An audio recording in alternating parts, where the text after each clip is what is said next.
Hi there folks, Borislav 24/7 here with another Days Gone Challenge Mode video.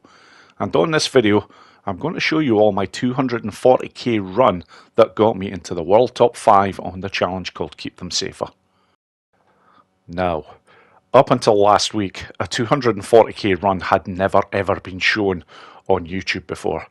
That is until a particular gent who goes by the name of Cash Grab came in with a very impressive 243k run that took him straight to the world #1 position. Not only did this gent take the time to contact me about this, but also told me that he actually had this run on YouTube. Now, I am very privileged to say that I have been able to see this run, but an awful lot of people will not, because his video is exceptionally difficult to find on YouTube because he has just started with a channel that has very few videos. However, I have actually contacted the gent first to get permission to do this, and I am delighted to be able to say that on my video description I am leaving a link that will allow you all to watch this gent's world #1 run where he scores 243,000 points. Because it was only after watching this particular run that I realised I had missed a trick. And it's very rarely I ever say that about any of the Days Gone challenges, because I know them all pretty damn well. So that is where I'm actually going to start. I'm going to show the one thing that if you're wanting the big scores like this, there is something you need to do at the very start. You don't realise just how significant this is until you're actually shown it, but I will show it. And here it is folks, right at the very start of the challenge, your primary weapon is a SWAT 10. It's a good weapon, no doubt about that, but only yards away here, you have a US 5.56. Now, although the stats look very similar, the difference between these two weapons when going for headshots is insane. The US 5.56, when you're equipped with this, just watch how quickly you manage to get headshots, and these are a big requirement of this challenge. Change to this weapon and your runs will get easier.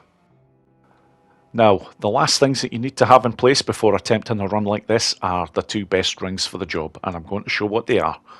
The first is the fleur-de-lis. This will aid when using the crossbow, and the second ring is called Lionheart. This is all to do with focus, because you use focus a hell of a lot in this challenge. As well as this, make sure you've ideally got the patch from the Ambush Campers challenge, which gives you better bullet penetration. Okay, here we go. Just waiting for the countdown. Straight away, looking to get a US 5.56, then quickly change to the crossbow. Now I'm getting to work. This is the part that will give most people the most amount of problems. And it's all to do with the freakers potentially coming up to your position.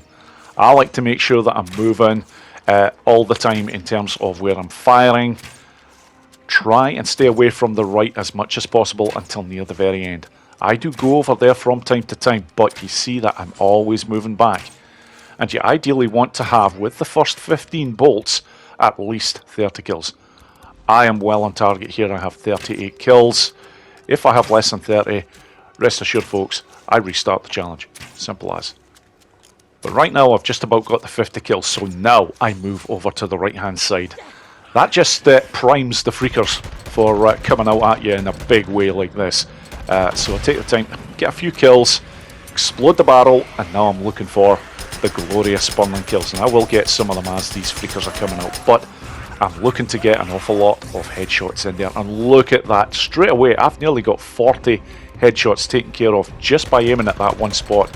This is the beauty of the US 5.56, and look at this, it's making an insanely easy job of the 110 headshots required. Now here I go easy on the gunfire purely because a lot of the freakers are still on fire there, so they're significantly damaged, and look at all the burning kills that I'm seeing appearing on screen there.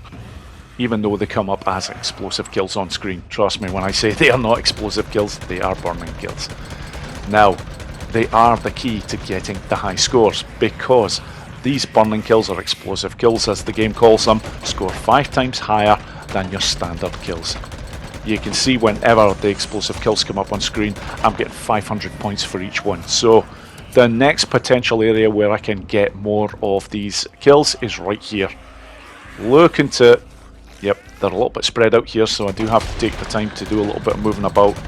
Now, again, going for some headshots, but my mind is now starting to turn towards getting these freakers taken care of quickly, because there is a time bonus that you get at the very end of this challenge, and that is one of the biggest factors in getting the big scores. Now, I will be perfectly honest, at the end of this run here, I do make a mistake. I shoot one of the freakers that is on fire, so I cost myself at least 500 points. I may have shot a couple that potentially could have got me more burning kills, but I get the job done quickly, and then I see the score.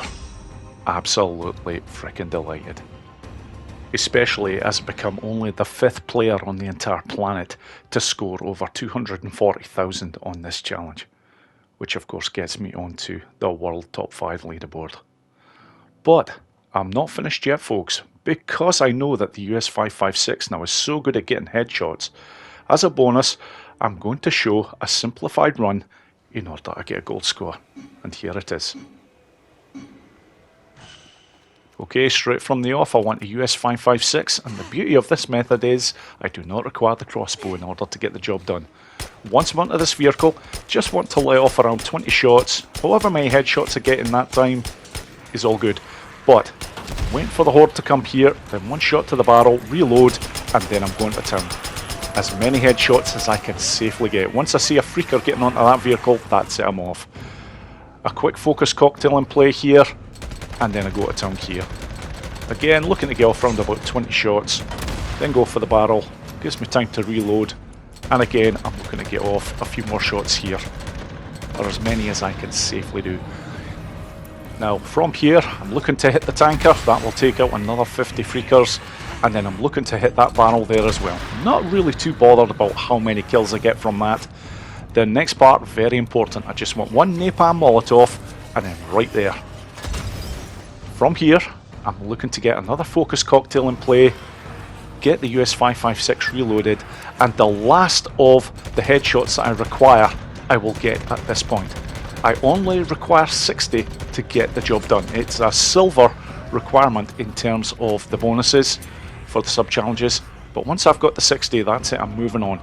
Heading over to this log stack here, and I always make sure I'm on the far side so that when I do hit that barrel, I take no damage.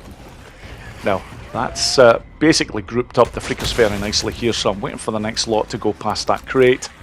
That will take out a good number. I've only got 11 left here. I could take the remainder out with gunplay, but you know what? Use that tanker to good effect there. That thins them out nicely.